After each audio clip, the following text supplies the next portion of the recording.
Welcome to Brother Owl's Garden. I'm Brian, and I honor your presence here today. I'm also very honored today to have a very dear and personal friend of mine who is going to have a conversation that I'm sure will interest all of us. I'm very happy and delighted to introduce to you my great friend, Glenn Rotman, who is coming in from California. And Glenn has been a practicing hypnotherapist for a little better than 10 years. He has an online community where he offers courses on meditation and hypnotherapy, which is called hypnovault.com. So all the way from Burbank, California, my great brother since 1986, Glenn Rottman, welcome. Oh, great. Great to see you, Brian. It's amazing to be here with you. And one quick correction, it's thehypnovault.com. So pardon me, thehypnovault.com. I'm going to put that link down in the description as always, thehypnovault.com. So yes, Brian and I have known each other for a lifetime, and we've both had our own journeys. As you can see, I know Brian's spiritual course is amazing, and I'm inspired by what you do. I'm glad I could be here with you to share my little slice, to be a part of your pie. That's a horrible example, but you know what I'm saying. Everybody gets it. It's all energy, and it's all in the beautiful pie that you're making. Yeah. And it's a good pie. Yeah. We're from Jersey. Pizza was important, so the pie reference. Only East Coast people would have thought of pizza when you said that. I know. Or Jersey people, yeah. It's true. But yeah, we have a lot we can share and talk about with our own experiences. You know, my experience as a hypnotherapist, I'm a little different than the average hypnotherapist, mainly because my start was in entertainment, with doing entertainment hypnosis, doing stage hypnosis, doing the most ridiculous things you can do with people, making them eat onions, thinking they're apples. I mean, that gave me a whole career. That's the onion that went around the world. I did that with Colleen Ballinger on my YouTube channel, and that gave me a whole new career. And the cool thing is, Brian, I used the showy stuff, the silly stuff, what I think is entertainment and wonder, to introduce people to what really can be done with hypnotherapy. You know, not different than, I don't know if you can do this yet, but if not, I'm sure you will be able to one day, be able to meditate in the snow and keep yourself warm. Have you done that practice? My method to keep warm during meditation is to get as far from a cold climate as airplanes will take me. Okay. Because as I always say, I would much rather sweat than shiver. But I do know exactly what you're talking about.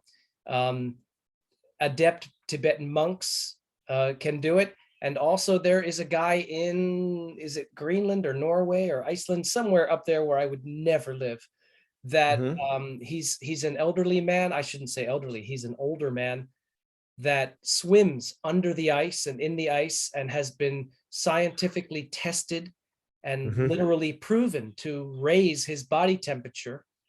And although I can't do that yet, I know that all of us potentially have the ability to do it if we cultivate it. Yeah, I get a lot of flack about one thing that I do, not with everybody, but I'll take, when they're in hypnosis, I'll put their arm out. I'll say, your arm is feeling colder and colder. And I'll run a flame up and down their arm and they will not feel it. And it's 100% real. Now, his skin will burn if I keep it there. And I have burned arm hair. And when he wakes up, he will know what I did. But during that process, they do not feel. And it's a very similar thing to a monk that would be meditating in the snow and not feeling that cold when he's in that meditative state. You know, it's all a similar connection, a similar process. So I use that shock factor, I call it. It's like, if you can do this, because hypnotherapy is not meant to stick somebody to a chair and have their mouth be shut, have them forget their name. That's what it's not meant to be used for. But it's a side effect that I think introduces people to it and gets people curious and excited.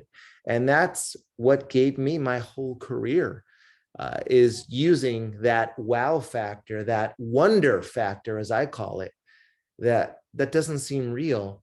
Well, if he can make her eat an onion, if he can run a flame up and down somebody's arm, maybe he can help me release some trauma in my past. Maybe he can help me get over something in my life. And that's what I feel like my place is. I understand that. When you allude to how you got into hypnosis from the entertainment angle at first, but then you use that to draw people into awareness of its potential in healing and reprogramming the unconscious mind. It reminds me of a magician I knew years ago, he used to always talk about how he got so successful. He was actually a magician for Disney. And he said, I'm telling you, sell the sizzle, not the steak. And in entertainment, I understand that. But I think that an analogy that applies to what you're saying is, you started off with the attractive sizzle. There is an attraction to that. But then you use that sizzle to say, let me introduce you to the steak. All right. And so, now I honor what you've done, because you went into something of far more substance and everyday practicality. And when you talk about running a flame under somebody's arm while they're convinced that they're freezing, I say this rhetorically with a big grin. Gee, Glenn, it's almost like everything is mind and mind stuff. Yeah, I know, it's It's true. almost like that. It's true. I get it's a world I love to be a part of, and I'm grateful for just some of the YouTubers I've worked with, and it's gotten my influence out really globally. I work with people from all over this planet, and I have people from all over the planet on my online programs doing meditations with me, doing courses, and it's a gift, and it's something I'm really blessed, and I feel amazing to be a part of. So some of those YouTubers, the videos are silly, but they're entertaining, and it's given me a platform to share my gift. And well, Glenn, we know that you actually have two websites. Your name, glennrotman.com, which is 2 N's, 2 T's, and 2 N's at the end. But the Hypno Vault would be probably the easier one to remember. But what about your YouTube platform? Can you tell us the name? I'll also put the link, but can you tell us the name? It's just my name, Glenn Rottman, CHT. I mean, if you type my name in on YouTube, it comes up like that because of all the different people. But, outside of that stuff, which is great, I know this platform, being able to talk with you like this really is about something we can share that's meaningful with everyone. And so as I was thinking about you and me spending some time together, talking about the topics we talk about, I work with a recovery center, and I work with recovered alcoholics that are doing 30, 60, 90-day detox.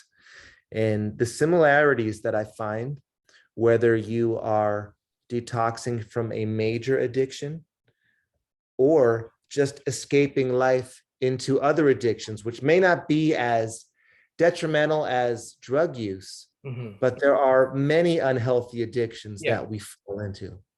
Right. And so what I find that's really common with every addict at any level, and even all of us, the ability to sit with uncomfortable feelings and the ability to sit with hurt feelings. Because when things don't go our way, when we're feeling not right inside, so many of us run to an addiction, whether that's going to be, alcohol, drugs, watching things on TV that we shouldn't be watching, whether that's sexual addiction, anger, rage, whatever it may be. We will do anything to get out of that space because we don't trust that uncomfortable feelings can really pass. And with that, we eliminate such a growth opportunity within ourselves. When I work with somebody that is just coming off of a major addiction, if I just have them sit and close their eyes and do nothing, within about 3 minutes, if they're really in the moment with me, they'll start crying. Because when you quiet your mind, if you're not in a practice of doing that, stuff starts coming up. I mean, this analogy, right, of turning on an old hose and the water's running dirty for a while till it runs clean, right? It's very much the same with feelings and emotions and learning how to sit with that.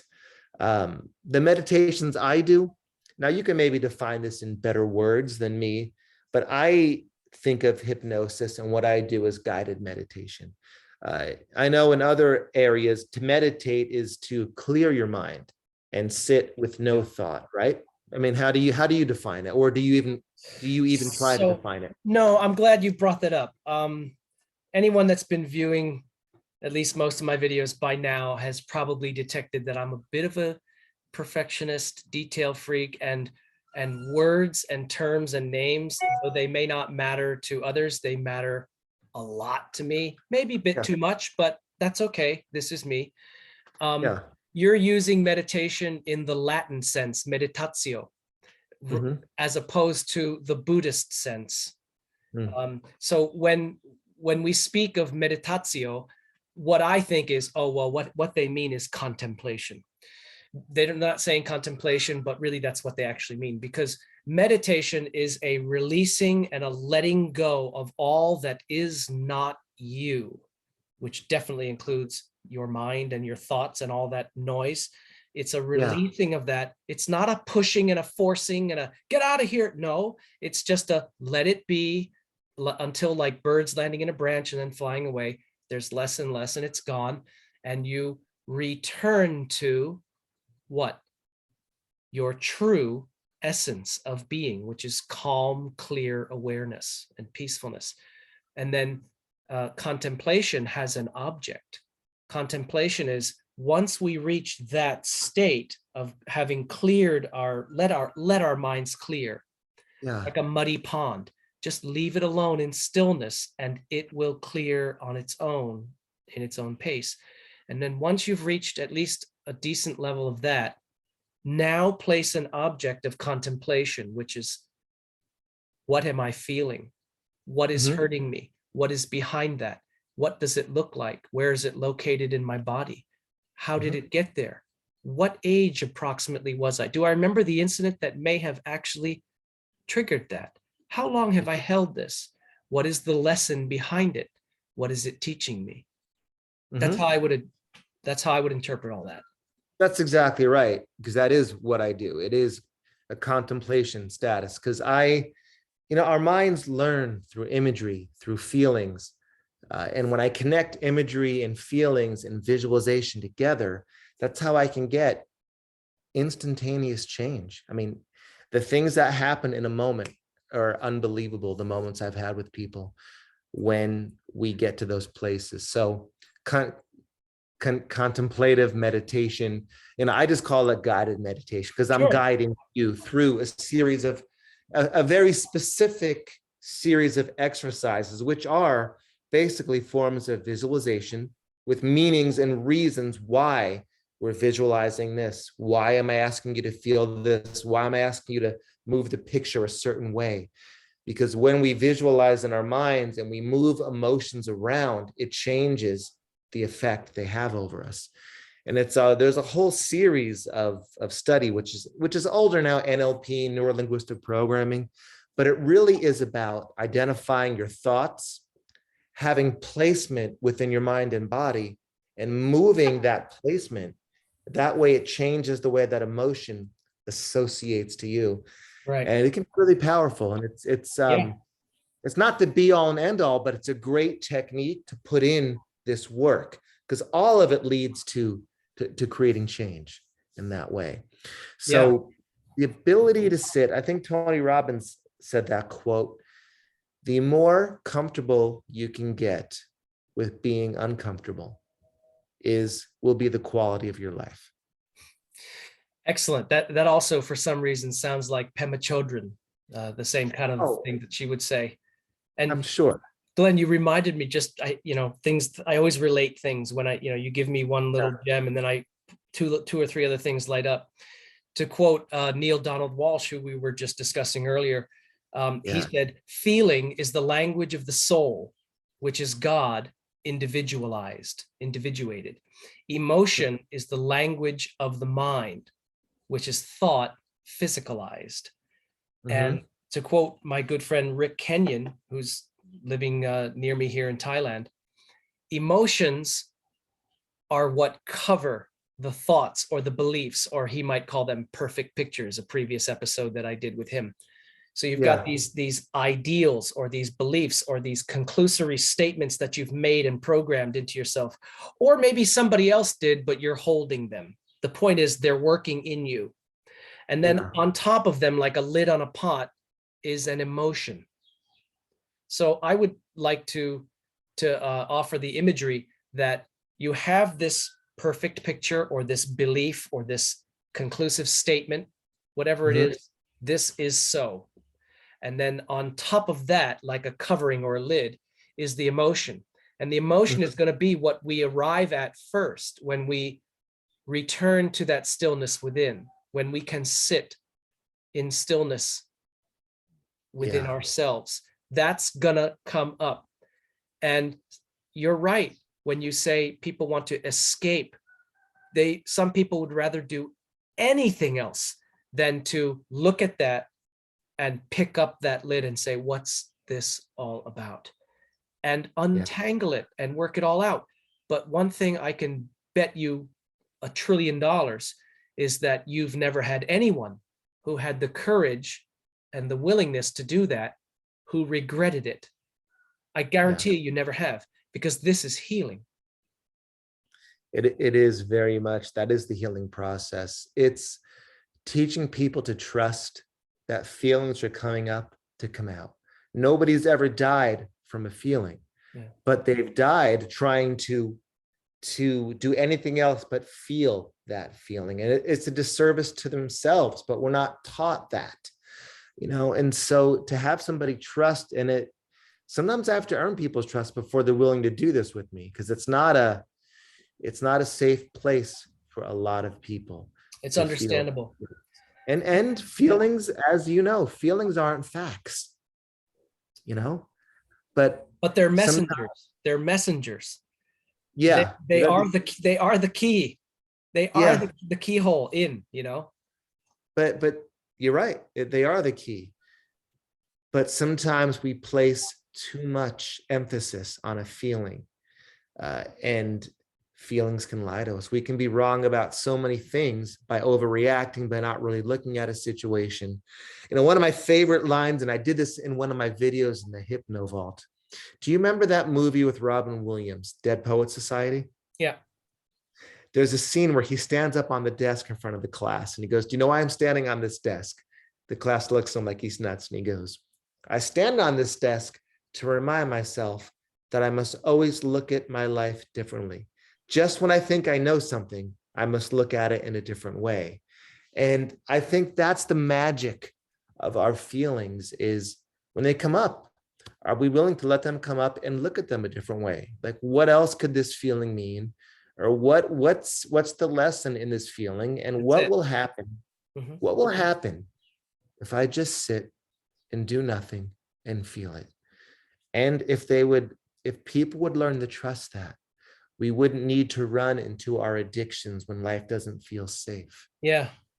Yeah. Scrolling through anti-social media, as I call it, for infinity of what other picture, what other This comment. is an addiction to get away from our feelings right here in our hands, a 24/7 addiction. I don't have Yes. one. 7.5 years. No. I do have one that I use to just to film my episodes, but there's no SIM. I have no phone number for 7 years. I broke that one. That doesn't mean I don't have others, because I Yeah. do and I recognize them. But Glenn, I've come to be more and more okay with myself where I am at now, knowing that I've made enough progress that I can look back and say, hey, I can recognize tangible, trackable progress. Of course, I have infinity more. And of course, I know that it's never over. There's no end.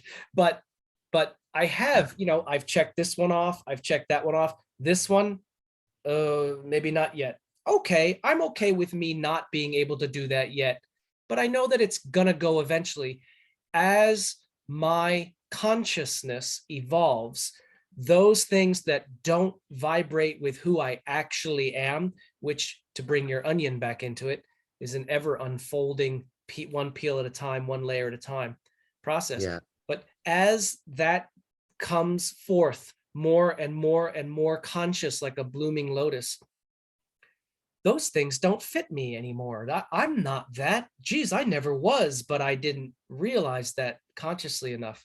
But I do now. So I'm going to let that one go. I don't need that anymore. But then as soon as you think you're done, you Yeah. realize, oh, it's like whack-a-mole, spiritual whack-a-mole, or a Zen adage that I love to refer to. When you reach the mountaintop, keep climbing. Yeah. It's progress, not perfection, in all of Yeah. us. And it's ongoing, always. So Yeah. instead of that being like debilitating to think of that, think of it this way. Oh, so we're actually never done. This whole thing about being is a verb. It's Hmm. always moving forward. And hopefully upward. Yeah. No, absolutely. I know that's a slogan line, practice, not perfection, but it's true. It's a practice for all of us. Meditation at any level. It's you don't do it once and you're done. You don't This is go to the gym practice, once. isn't it? You don't go to the gym once and get the body you want. You don't Yeah. meditate once and get the mind Yeah. you want. Well, change or evolution or transformation, whichever word you prefer, is a series of consistent small choices. Yeah. And that was a realization that I had years ago when for a period of time I became physically unwell and I had gained a lot of weight, and it was just I realized this isn't who I am, and I'm doing something very wrong, or something's very wrong, imbalanced within me. I need to get back into alignment with who I actually know that I truly am. And when that conscious shift began, as I alluded to before, everything that didn't vibe with that fell away. Yeah. Yes. The energy that you vibrate with, that frequency you vibrate on.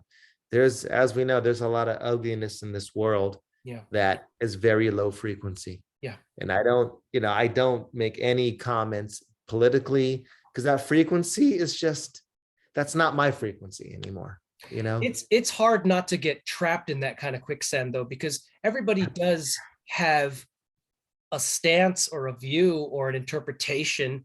But what's Yeah. more important than that, and I know it's demonstrated by you and I alike, is to be unconditionally welcoming. Well, I won't even say unconditionally, because I don't welcome everybody, actually. I'm not that evolved yet. But what I mean is, you don't have to agree with me. And Yeah. if I also don't have to agree with you, we're cool.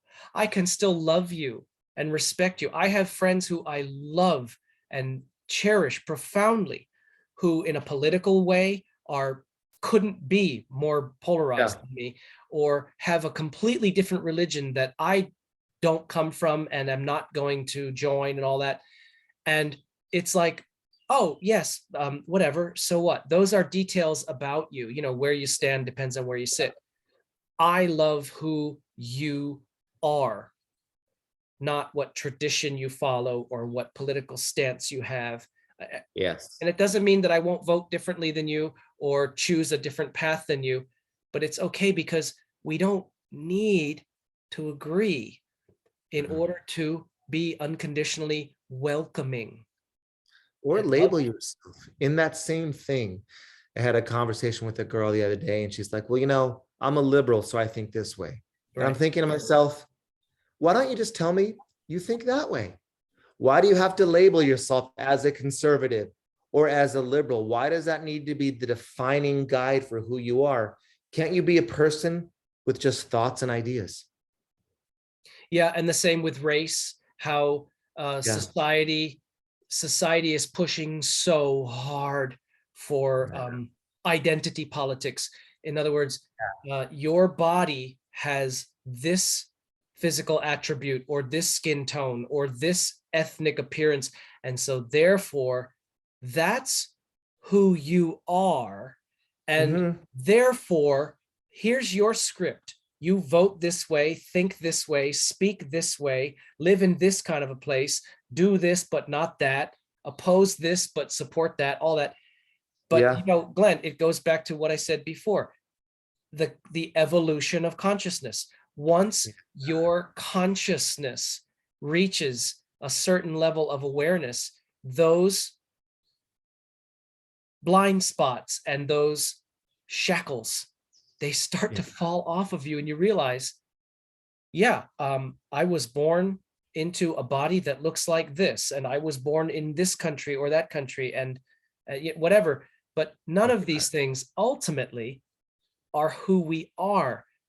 And as we discussed with meditation, let, not push, not force, not fight, let, allow all that is not you to fall away, like the cicada shedding its dry, rustly husk of a skeletal skin. Let that go. That wasn't part of you. That served you for a while, but now you can shed that. There's definitely well, I hope one day, it won't be in our lifetime, but we'll realize there's just one race, the human race, and that's it. But I don't think the world is ready, has evolved yet. Well, it hasn't evolved yet in order for that to be, but hopefully through It these seemed, types of things that we share, yeah, that can start to spread more, it you know? almost seems, Glenn, just as a final comment to the social Yeah. worldly stuff aspect, it almost seems like, it's almost like life is, or the universe, whatever, is saying, okay, okay, if you need to go so far down that road in order Yeah. to understand the other one, then that's how you're choosing to learn, and enjoy your journey. Um, Yeah. there's a Chinese proverb that I love. Anything pushed to its extreme becomes its opposite. So it's almost like, okay, how much Good. of this nonsensical, ignorant, unaware, blind insanity do you want to gorge yourself on? Have at it. The buffet is open. And when you reach the other end and you reach the point where you are vomiting it out, you will come to appreciate not the Yeah. other opposite extreme, but the balance, the middle way, the center. And so Yeah. it seems like there's a huge movement of, we just can't get enough of this nonsense. We're just Yeah. going to gorge on it. Okay, well, I think that that's a very difficult way of learning the lesson, but have at it. You know what? In a very real way, that is very similar to the work that I do with people and their emotions. Tell When us more about that, and the sitting with pain. What experiences can you share with us directly? well, Of course, not talking about anyone's no, identity, no, just no, experiences you've had. but it is what you just said is exactly what many people do when life doesn't look, when their blueprint of what they thought life was supposed to look like doesn't match the life they have, you Their know, perfect picture. the perfect picture, or, the difference between what they say they want and the actions that they're taking in their life to be that person. If that gap is really big, to fill that gap, to fill that void, when life doesn't work out the way Yeah. you thought it should, what extremes are you going to within yourself to make up for that? And And sometimes we have a consciously stated goal or aspiration or desire, and an unconscious sabotage program working within us at the Mhm. same time. Well, that's a big part of it, uncovering that. What is it that they really want? And what is keeping them from it? One of the founding belief systems, or one of the founding realities, if that's the best word, is when somebody has a negative behavior. Let's just take smoking to make it an easy one. All right. I'll ask them right out, well, what is smoking doing for you that you're not doing for yourself? 9 times out of 10, it is, well, it relieves my stress. It gives me a way to relax. It allows me to take time out in my day. So smoking for you has a positive intention, even though it's a negative Yeah. habit. It's called secondary gain. Yeah, You're getting secondary something from it. gain. You're getting something Yes. from it. So when we, in hypnosis, especially when we talk about, all right, do you know what it's doing for you that you're not doing for yourself? It will come to them. And when we shift that belief, that's how we change that internal drive within them. And that's true in pretty much any and every negative behavior that we do. People that, and sometimes it works its way out in different areas. People that trichotillomanias, when I work with a lot, where they will pull their eyebrows out and they will eat their hair. Okay, I've never heard that word. Can you say that slowly, Yeah. maybe twice? Sorry, yeah, trichotillomania. It's a good game show word. It's a big, it took me a while to learn how to say that. Trichotillomania, say that backwards. Yeah. But it's just a stress response Sure. to anxiety. Like biting nails off. Yeah. Yeah. It's a stress response to feeling an emotion that you don't want to feel, which is the root of all bad behavior, pretty much. You're acting on an emotion, a feeling you don't want to feel. So how am I going to change it, quell it, distract myself from it? When if we would just address it, learn the lesson from it, and I think within that, realize that you don't have to do that alone. These quests, you can do that. You can reach out for help. You can do this with people. You know what I mean? And let me add this only so I don't forget it. Yeah. It takes exhaustive amounts more energy to resist than it does to assent and flow with it. Okay, this emotion keeps popping up. It is an uncomfortable emotion. Of course it is. It is a notification in your awareness system of an imbalance or a need for healing. It's not the problem. It's the messenger saying, this is where the problem is right here. Maybe it's mental, maybe it's also manifesting physically. And again, as I said before, where in your body does it feel like that dwells? What does that look like, etc. But what we would rather deplete ourselves, and I've done this. I can be a spokesperson. We all have it different ways. We all have it different ways. But when you just say, I'm sick and tired of being sick and tired. Yeah. That's the point where you say, all right, now what's this about? How do I make that 12 on my VCR stop beeping? How do I figure out this 10W40 thing? Let me just face it. And it's always the same thing. At the end of the completion of the process, you go, geez, why did I put that off? Why didn't I do that years ago? But we resist, and resistance, I'm saying to the world as a spokesperson for this, I'm qualified to speak on resistance. It is exhausting. It is why we are exhausted and depressed and migraines and no drive and motivation. It's resistance because we don't want to hear it, don't want to face it. Not right now, not today, not that. Okay, rinse and repeat. How many years do you want to do that? But then a guy like you comes along who helps facilitate people who've reached a point where they're sick and tired of being sick and tired. Yeah. Yeah. Sometimes they don't reach out to me right away. They reach out to me a little later on in the game, but it's okay whenever they find me or whenever they're ready for this kind of work. There's only one of the great lines I heard, and I really believe it to be true. Connection is the opposite of addiction, because with addiction comes isolation. So if you take that in for a minute, connection being the opposite of addiction, reaching out, connecting with others, and doing this kind of work. There's a belief that so many people have that you got to live your life alone, and you don't. You don't have to face your challenges alone. You can connect with people. That's why 12-step groups are so healing for so many people, right? Because they're connecting now. They're not isolating at home alone. They're connecting. And ultimately, the goal is to learn how to be alone with yourself, because you come into the world alone, you leave the world alone. But while you're growing, you don't have to isolate and take it all on by yourself. You know what I mean? I do, and I love to hear you use the word connection, so brilliantly. And I just got a big smile came over me when I heard you say that.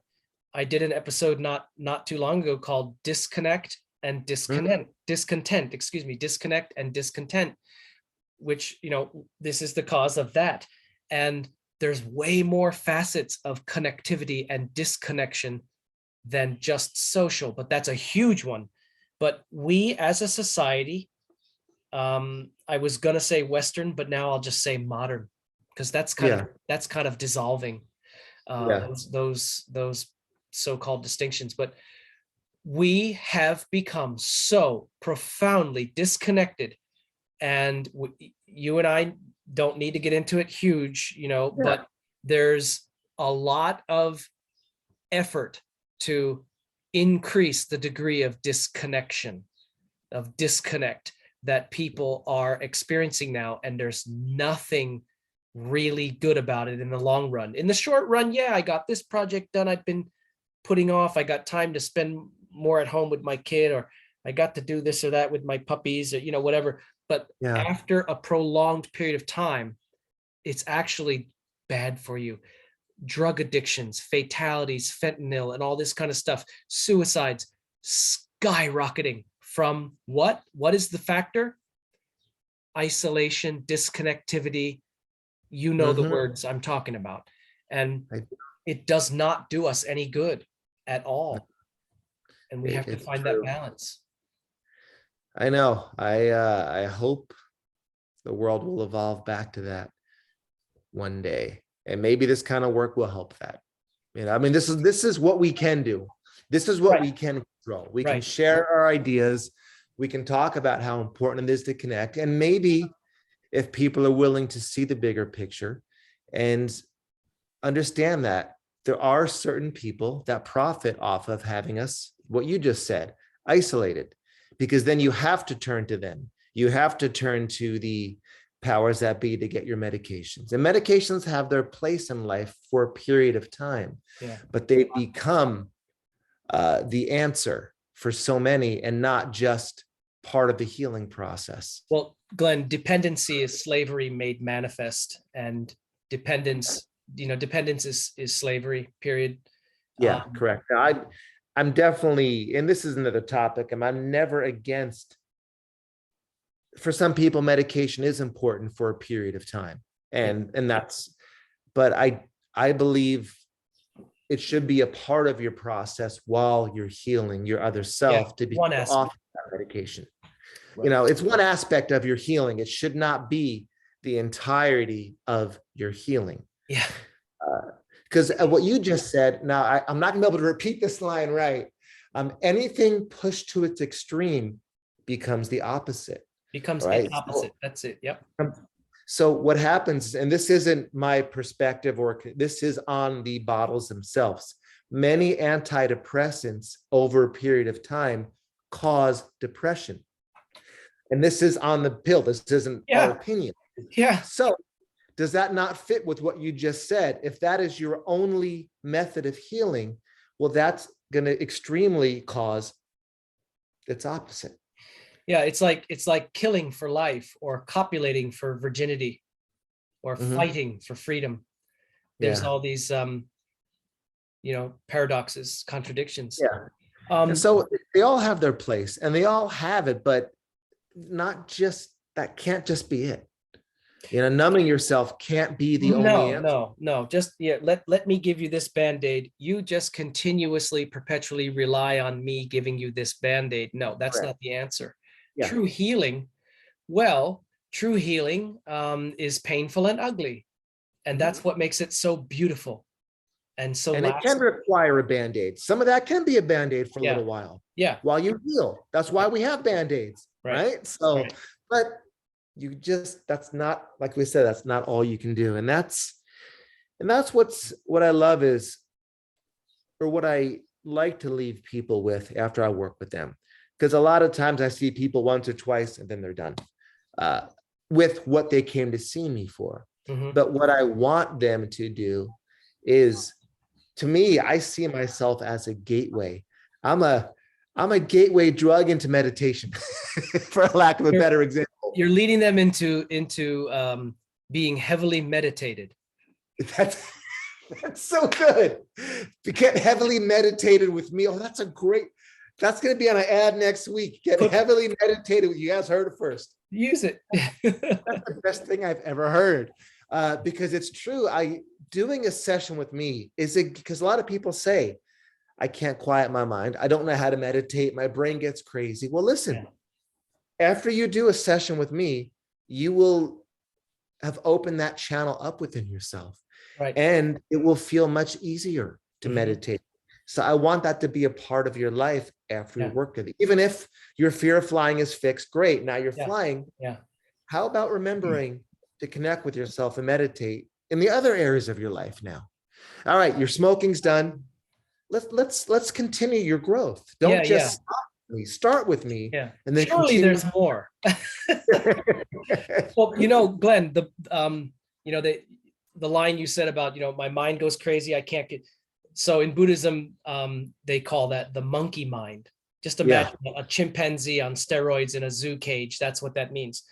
And people have asked me about meditation and stuff like that, and I just say, well, the first thing I can tell you is my gorilla mind can beat up your monkey mind. I mean, Mhm. this I have a nickname that I can't even say it on this episode. Okay. I have two Yeah. nicknames. I'll just call it the meddling intellect, but I have a much more colorful one that I'll tell you after. Yeah. And I challenge anybody to have more of that nonsense going on than I Sure. experience. Of course, I only know what I experience, but it it can get incrementally better if you can only have, look, if somebody can have 2 minutes of presence. And what again, the Buddhist jargon is mindfulness. I don't like that word because if there's anything I don't want to be full of, it's my mind. So Yeah. the word that I happen to prefer, because it just rings better with me, is presence. If you can have even a few moments of true presence, congratulations. That's better than 12 hours of ineffective, distracted meditation.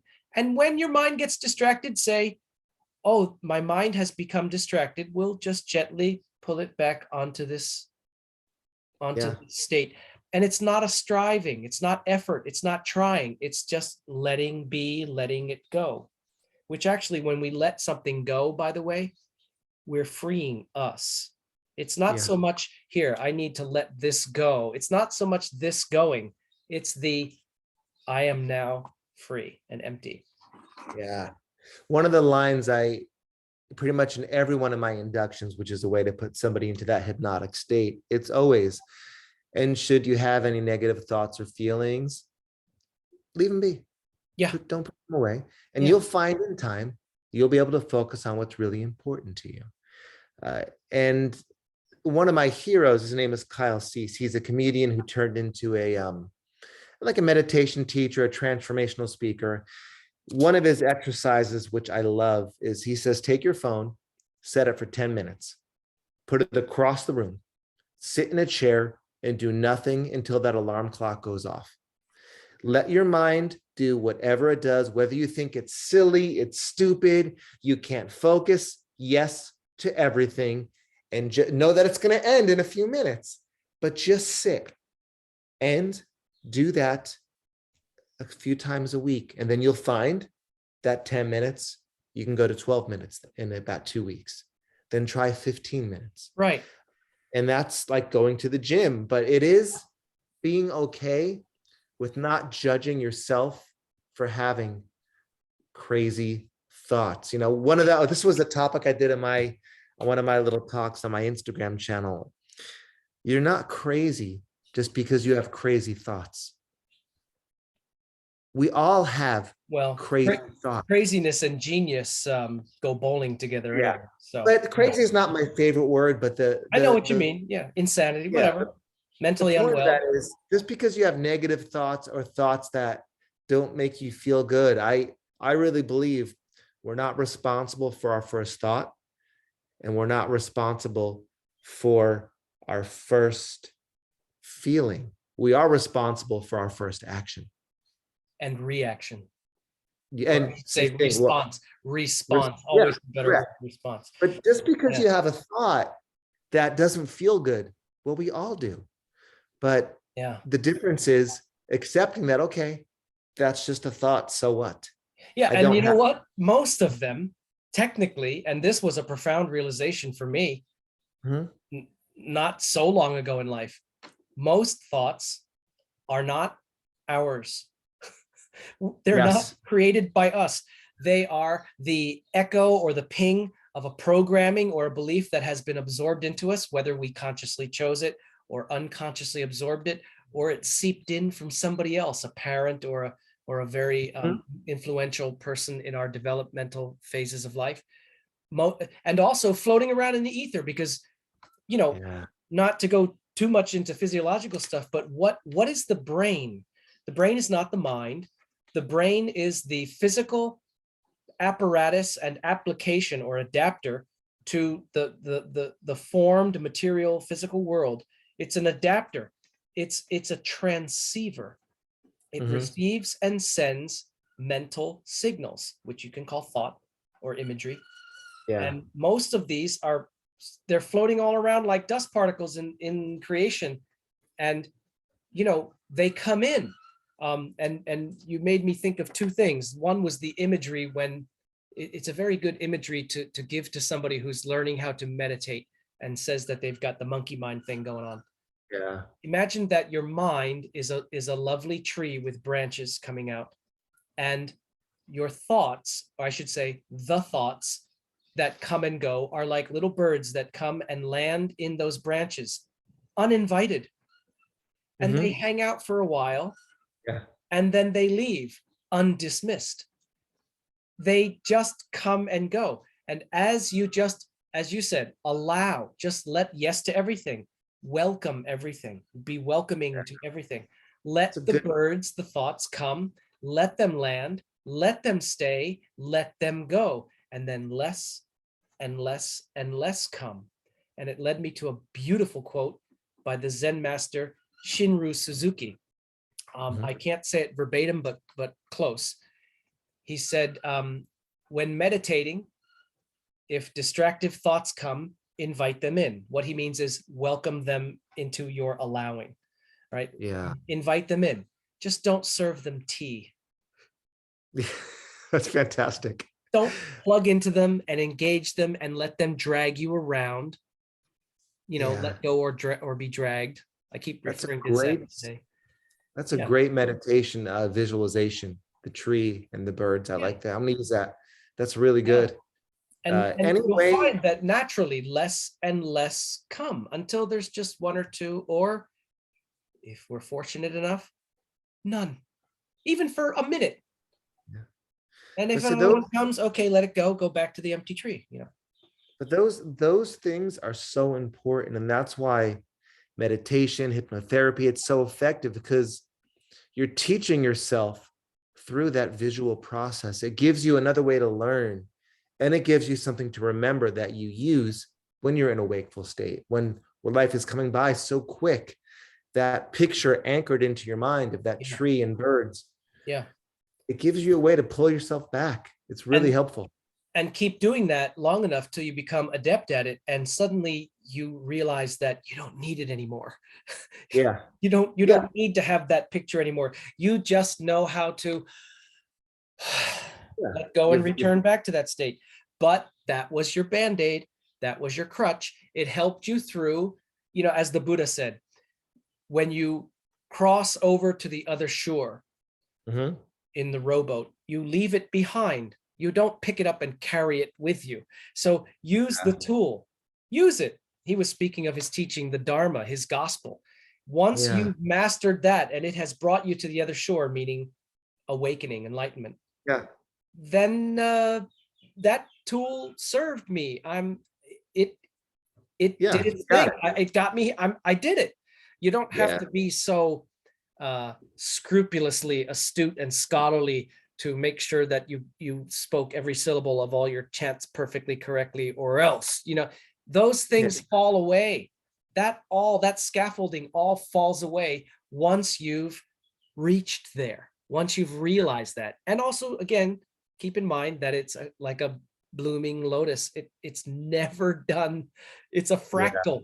It's like a fractal, the Mandelbrot step, Growth. The only thing in life that settles is cement. Well, remember, if you're not part of the solution, you're part of the particulate. Yeah, but it's that I use that analogy a lot because it really speaks to our experience. All of us have this misconception. I don't know where it came from. I don't know where this idea came from, that one day you feel like you're an adult and you have arrived. It's like you're always moving, growing, and changing. Yeah. And thank God that we are, because how boring would that be if this was it and the show was over before it even started. Yeah. But this feeling of like one day I'll have it all figured out, or my life, all right, now my life is on autopilot and complete. That's not the purpose of life. And no. I don't know anyone who feels that way. Because, Glenn, we are eternal beginners. Yeah, absolutely. There's an episode coming up about that.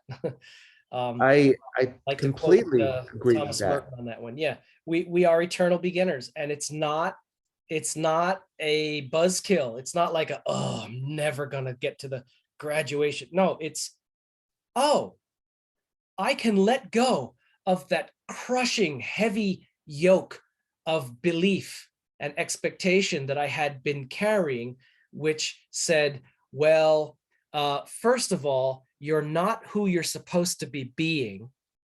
Mm-hmm. That's a load. And also, you need to work really hard and strive and struggle and suffer blood, sweat, and tears to reach at least one notch closer to what you're supposed to be being that you're not. Okay, once we can shed that and let that fall off of us, with the realization that, hey, wait a minute, I just realized that my existence is a verb that doesn't ever end. I am in a constant existing. And of course, there's way more to it than that. We are a constant expressing. We are a constant expressing of the supreme divine nature, which is love. And that's not overly simplified. It's divine love. We are divine love expressing. Now, how many things do you want to splotch and gob all over that to cloud you from that and disconnect you from that and make you forget that and lose your memory that it even was why you came here? Let those things fall off of you, all that is not you. And then you find yourself back to being and expressing of divine love.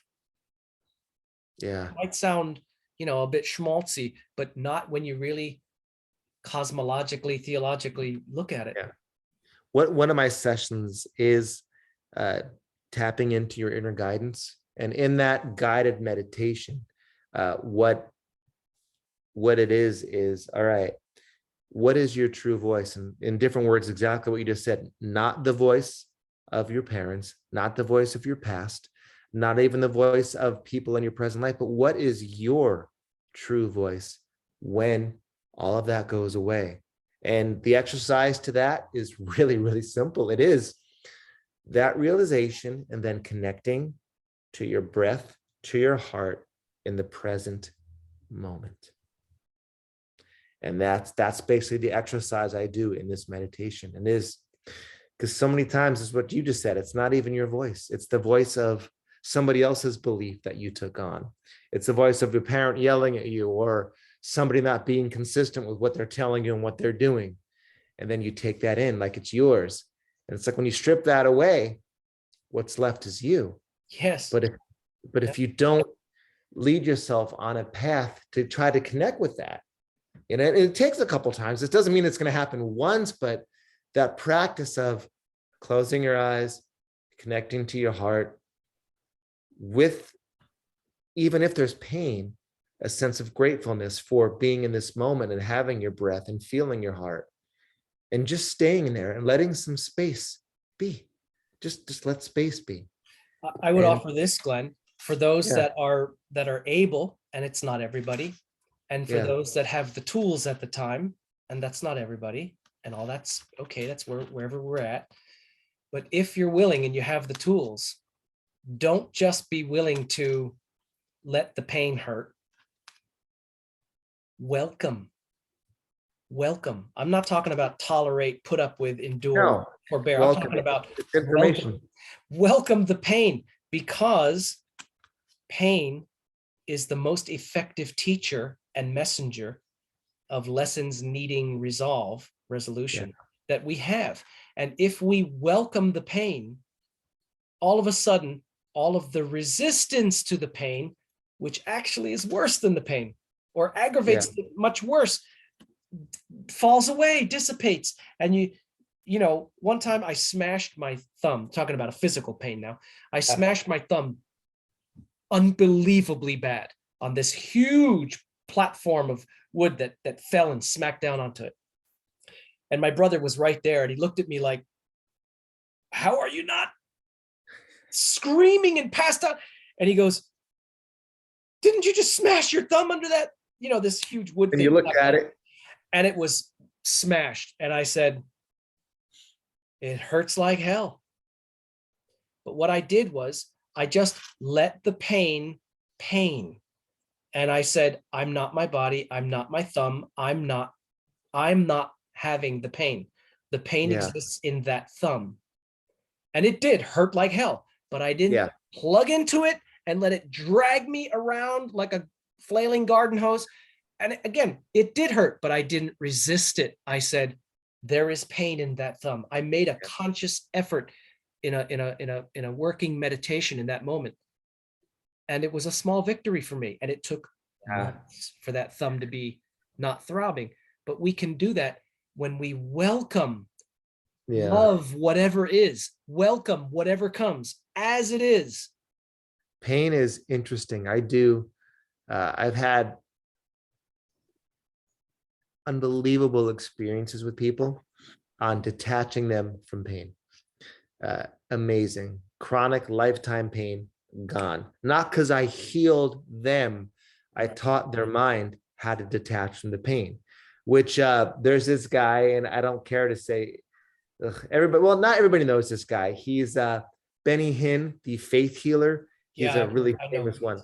He has this jacket, fire. You are healed. He's a stage hypnotist. That's all he is. He's not a man of God. I can do the same thing he does. His whole service is one giant hypnotic induction.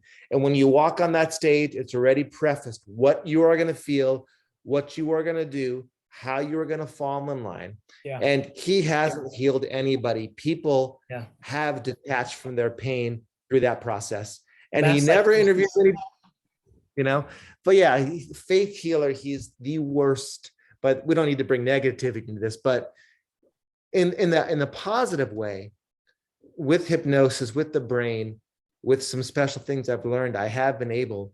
And what is frustrating is nothing works with everybody. Something will work on everyone, but nothing works with everybody. So I can't say 100% I can help everybody get rid of their pain, Right. because it's just not true. I can help a lot of people in miraculous ways live a whole new life. And it's the message I have are amazing. I just wish I could say, it works the same on everybody, but that's not who we are. That's not how the brain works. Well, we are all individuations of divinity, and all of us are thus ultimately extensions and expressions of divine love, but having different experiences. As my friend Rick, who I mentioned before, it's something he likes to cite all the time. Why are we here? To experience other. Mm-hmm. And for what purpose? To what end? Because really the only way that the soul, which we are individuated divinities, that's what the soul is, the only way that it really evolves or transcends is by learning. And the only way it really learns is by experiencing. Yeah. There's that active verb thing again here. Yeah. This is not Present theoretical. experience. We're here having all of these experiences in Yeah. infinite possible combinations and roles. And that's the point. But whenever we don't know what to do in a certain situation that would serve our growth, you know that bracelet they had years ago, WWJD, what would Jesus do? Yeah. You Yeah. could even simplify it simpler than that and say, what would divine love look like in this situation? Oh Yeah. my gosh, I don't know what to do. I've got to make it. This is a real conundrum here for me. Okay, what would divine love look like if you applied it to this situation? Do that.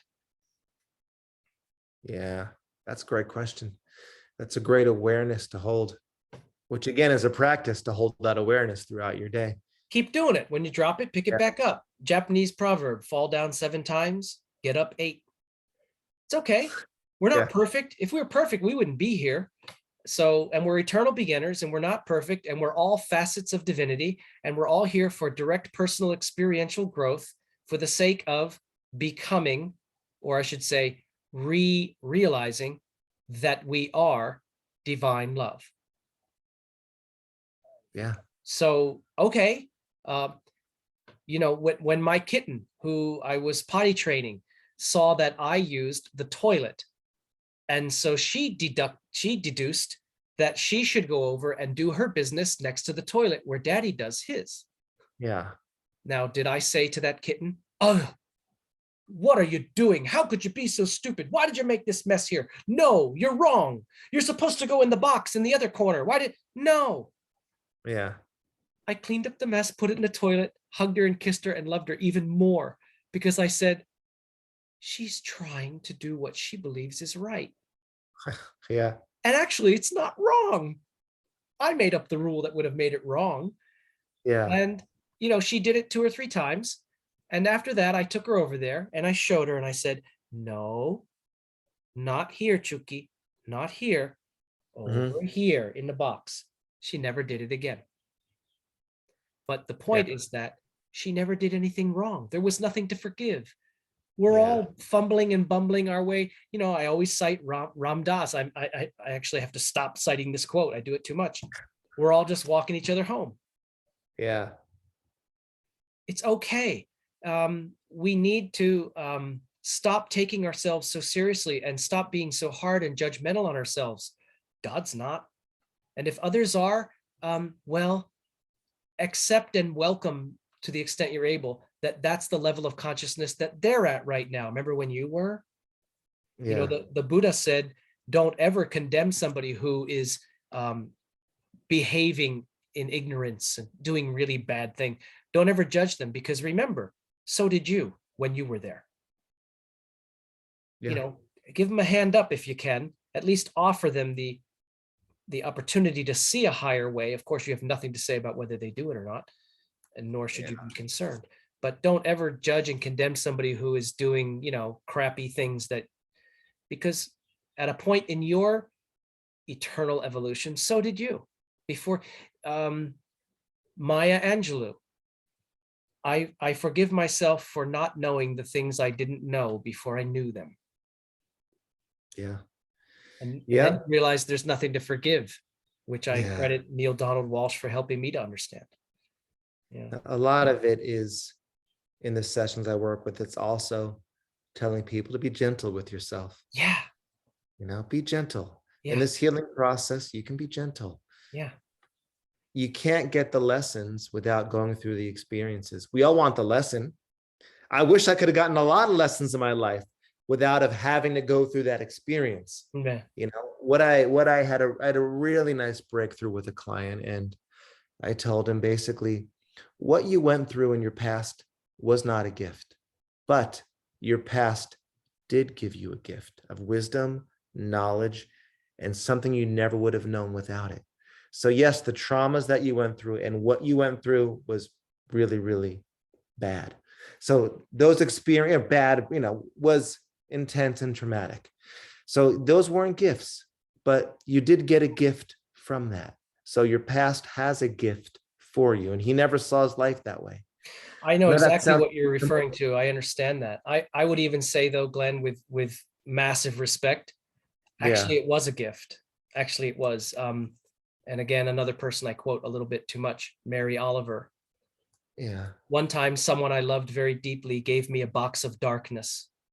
It took me years to realize that this too was a gift. yeah. I totally understand what you're saying, and I do agree with it. It's just when somebody's talking about like being physically raped Oh or no, no, awful, horrible things. yeah, so that's If, what I'm saying. if the person Those can receive it and process it through, yeah, there, yeah, what we could say is there's a gift to be had in its untangling. At the yeah, end of it, when it's all untied and resolved and healed, there will be, you will come out gifted. You will yeah. come out stronger, wiser, more evolved and transcended and elevated than you had been. But yeah, things Because like what you just mentioned. sometimes that gift is just being able to help someone else that just went through what you went through, and you walking them out of their darkness. That means what you went through, it's still, there's a gift that you got and what you went through to Yeah. help somebody else. And that alone is enough to be a gift, Yep. but it is shifting somebody, helping them work through those feelings. Yep. They can eventually accept it that way. Yeah. The wounded And healer. that can be really transformational Yeah. when you look at your life that way. It's like, all right, what gift can I just accept from my past? Even if I can't accept my past as being a gift because it was horrible, maybe I can accept there's a gift my past has to give me. There You was a know what I mean? certain place that I lived in. I don't want to deride the place on our conversation here, but there was Yeah. a certain place that I didn't like it at all. I had horrible experiences there, which I later came to realize somewhat painfully that I had agitated and made so much worse by resistance. But I used to equate the place metaphorically with that place is like a giant steaming, stinking dog turd with some little flecks and nuggets of gold inside there if you're willing to sift through it. I was Yeah. able to see that. And to be honest with you, it's a perfect metaphor for what I experienced there. Someone else may have a very different experience, but Yeah. reflecting my experience. So these box of darkness gifts, in the case that you mentioned, yeah, oh my gosh, what an incredibly horrible thing that some people do to other people, and how that kind of a trespass, an offense, a violation, unfortunately does not just wound the victim. It wounds layers and layers and generations of people around that person who was violated. And that's the kind of stuff where, as I mentioned before, I'm not really there yet, as far as I absolutely unconditionally can always love everyone no matter what they've done in all cases. Not there yet. I'm working on it. I'm trying. I know that divinity is that, That's a tall order. It's a tall order, you but know? let's incrementally scrape and climb our way towards it, because it's a quality of divine love, unconditional, unconditionality, impartiality, non-judgment, non-criticism, non-condemnation, total, unquestioning, unwavering acceptance of who you are as you are. I use the very cute analogy of my kitten, but the other Mhm. extreme would be some perpetrator that does that kind of thing. And yet divinity loves that person. Yeah. And we are an expression and an extension of that same divinity. So if it takes us our entire lifetime to make progress on that, then so be it. Yeah. Because it is a true higher divine code, that we are invited gently, because divinity, as you mentioned, gentle.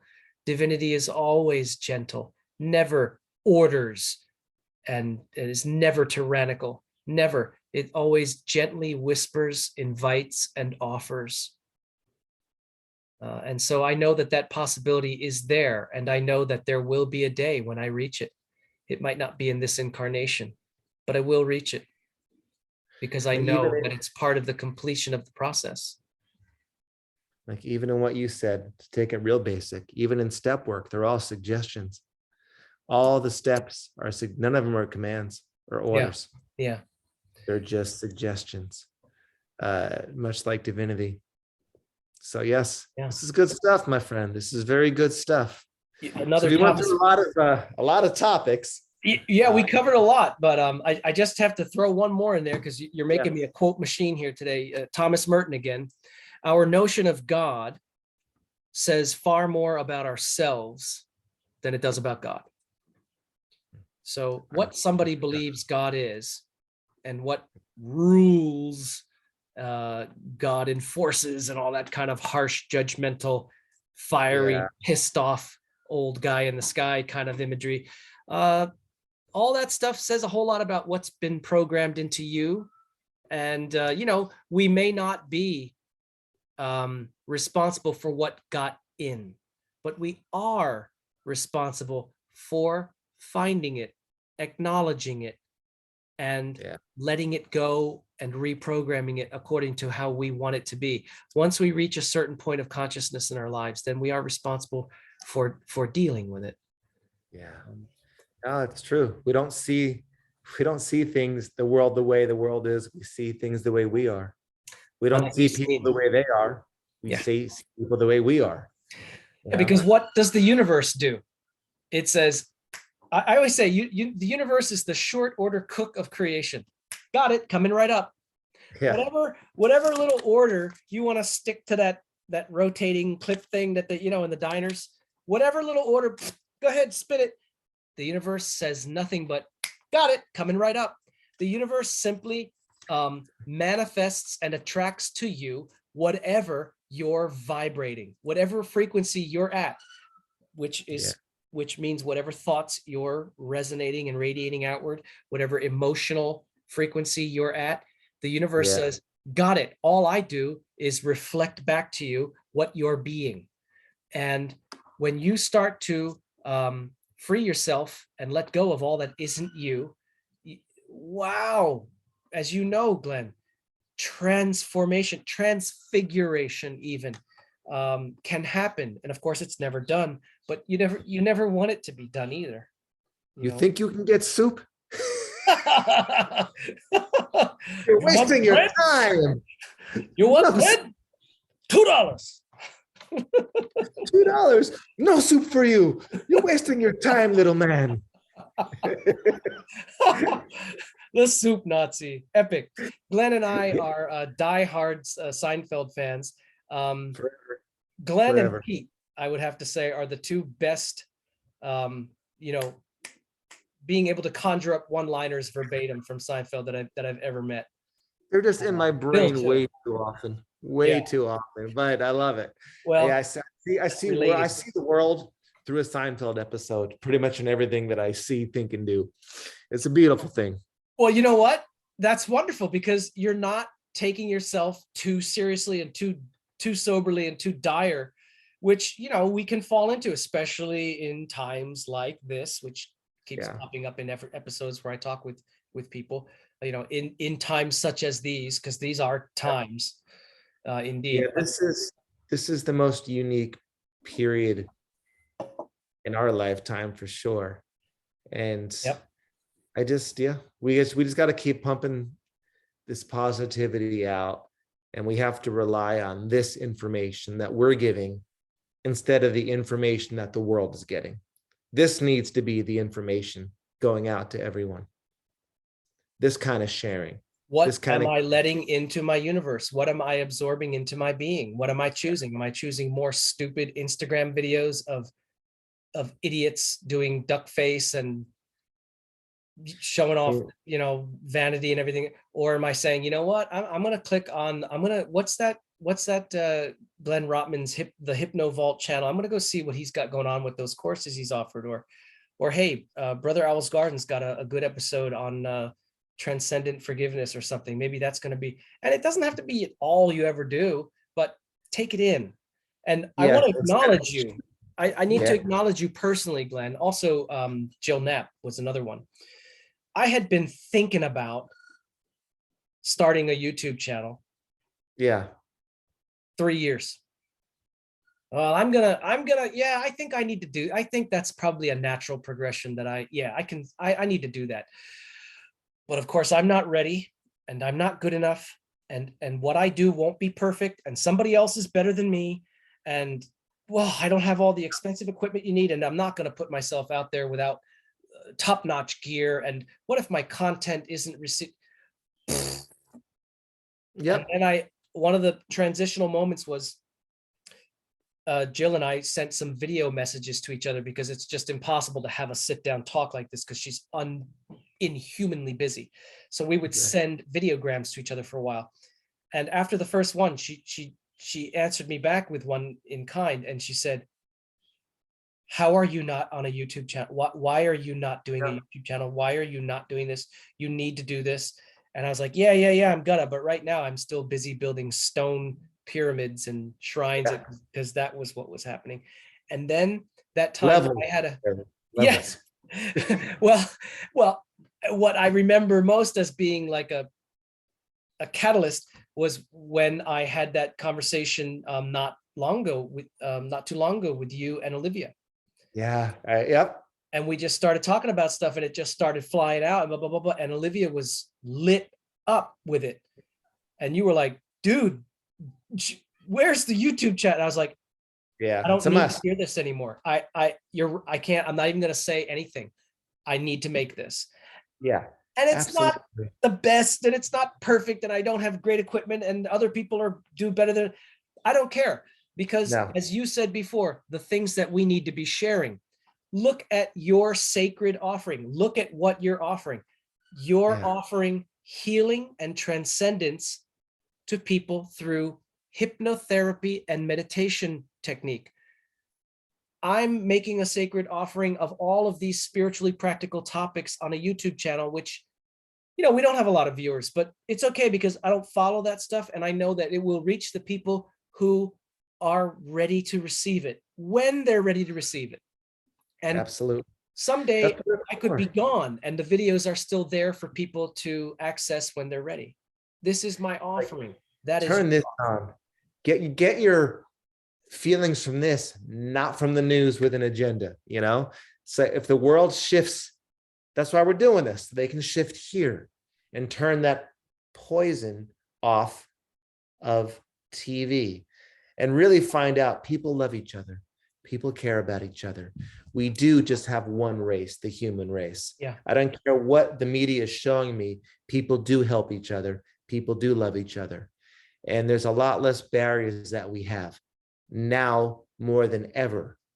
We really have a lot less barriers, but that's not what's being vibrated back at us. So we have to do our own vibration through this kind of work, through connecting, sharing, talking. So what if 5 people see this, but those 5 people share it with people in their world? All of a sudden that radiates out with a positive frequency. And eventually that 5 will be 1,000, 1,000,000. It'll spread out the way it's supposed to. But the view count is not how you judge this stuff. Right. You judge it by knowing that this gets spread in ways that you can't even imagine. Somebody might just catch a clip of it and that might change their day and they share it with somebody else. And you've just had a processional effect on the world. Yeah. And that's what matters more than anything. Like the quantum entanglement, the butterfly effect. You whatever we are resonating out into creation is radiating and resonating onto and into everything and everyone collectively. We're only responsible for our personal lot, our share, our charge, our little bit, our kuleana, as I like to say in Hawaiian, your little share. You're responsible for this. And again, Ram Dass, the best thing you can do for me is work on you. And the best thing I can do for you is work on me. Why? because as we do that inner shadow work, and it hurts and it sucks and it's painful and it's miserable sometimes, but tears are cleansing. Tears are signs of healing. Okay. Yeah. After we work through those processes, hey, I worked through that. Yeah. Oh, I recognize empathically what you're going through. Maybe I can help you to heal you. I like very much that you acknowledged, not that I heal them. We can help. We can be crucial factors in helping other people to heal Yeah. themselves, because that's what a healer does. A healer, I just give them the words. They do the work. Just the words yeah, at the yeah, right time. yeah. What But being a you maybe, wounded healer is what qualified you to be able to help somebody to come through the same process. yeah, of course. Did you I don't know if I ever asked you about this, but I know you know it because I forgot about the whole Hawaii part of your life. I'm not going to say it right because it's Okay. the Hawaiian prayer of forgiveness. Ho'oponopono. Ho'oponopono. Yeah. Ho'oponopono. Have you done much work with that?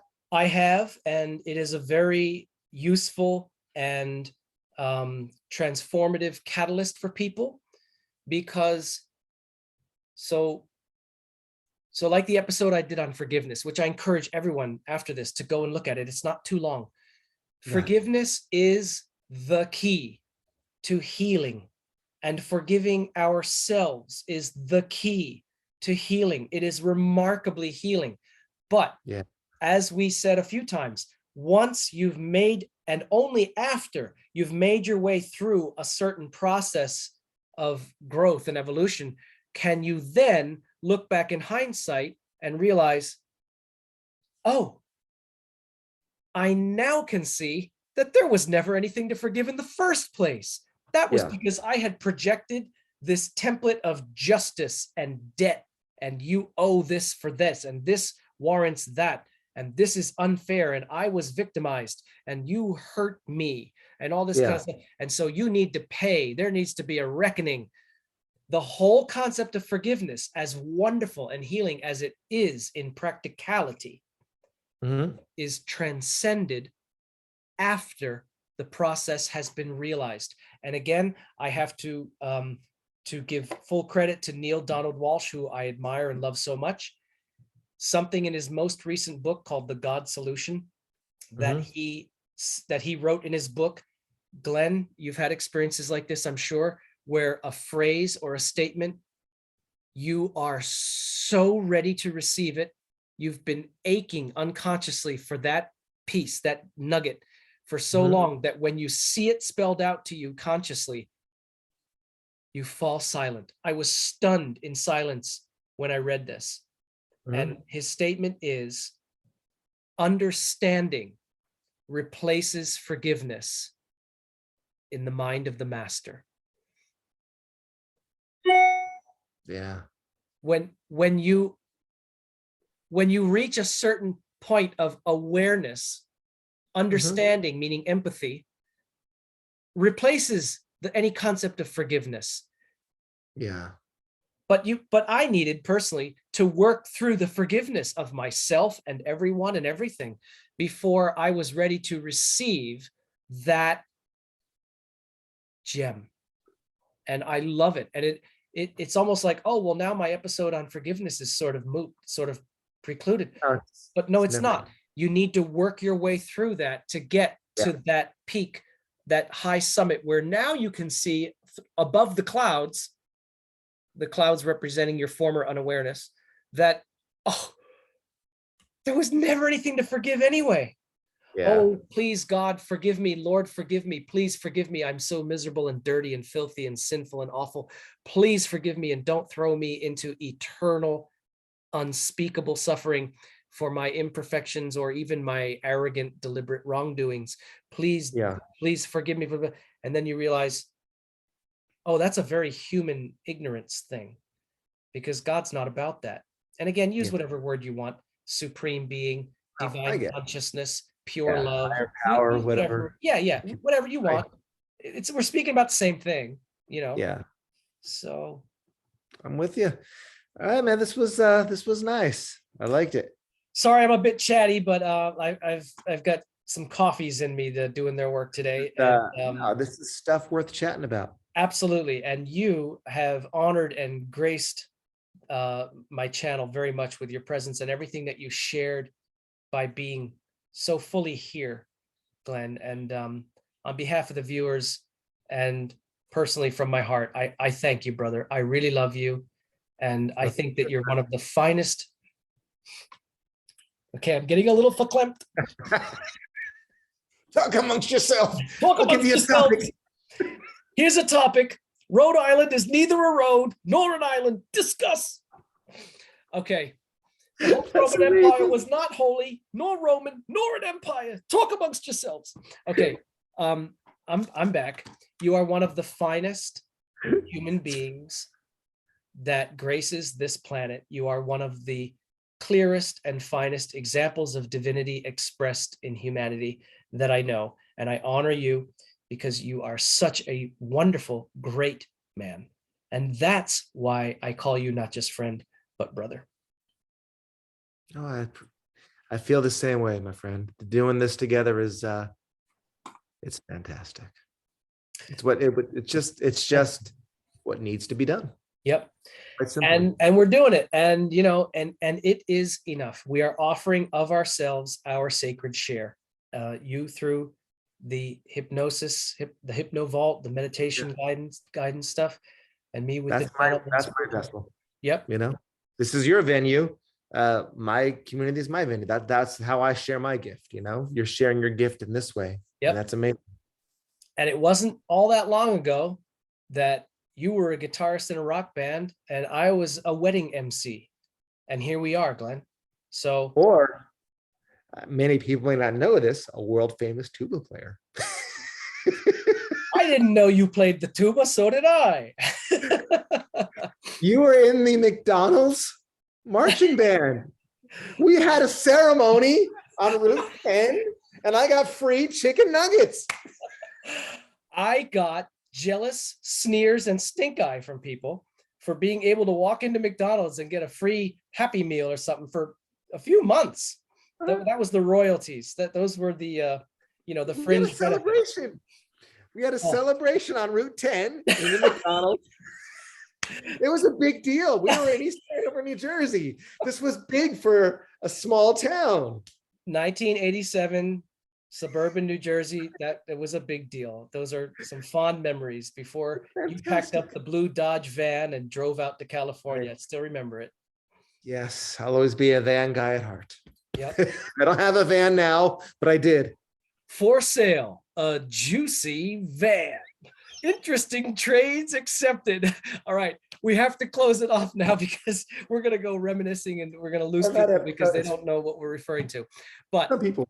Thank you everyone for viewing, and thank you, Glenn Rotman of thehypnovault.com, also glennrotman.com. I'll put all the links so people can find you. Oh, do you offer sessions and services online for people who are not living near you but would like to engage what you offer? I do Zoom sessions, one-on-one with people all over the planet. Okay, so Zoom or Skype or Messenger. Yeah, I do fit people in. I don't always have availability right away, but I do sessions and I do work with people all over. In fact, most of my sessions are on Zoom because of the video and the reach. There's only a few that actually come to my house because most are not local. Yep. Same with my Reiki. I have hardly any that I do in person because I live out in the boonies in Northwest Thailand, but I have remote Reiki sessions for a lot of people that I do on a daily basis. So same thing. Okay. Very cool. We'll sign off here. I thank you again from my heart, brother. You're wonderful. Thank you for sharing everything that you've shared of yourself with us today. And I remind all viewers and ourselves as well to remember in thankfulness that you are divine love.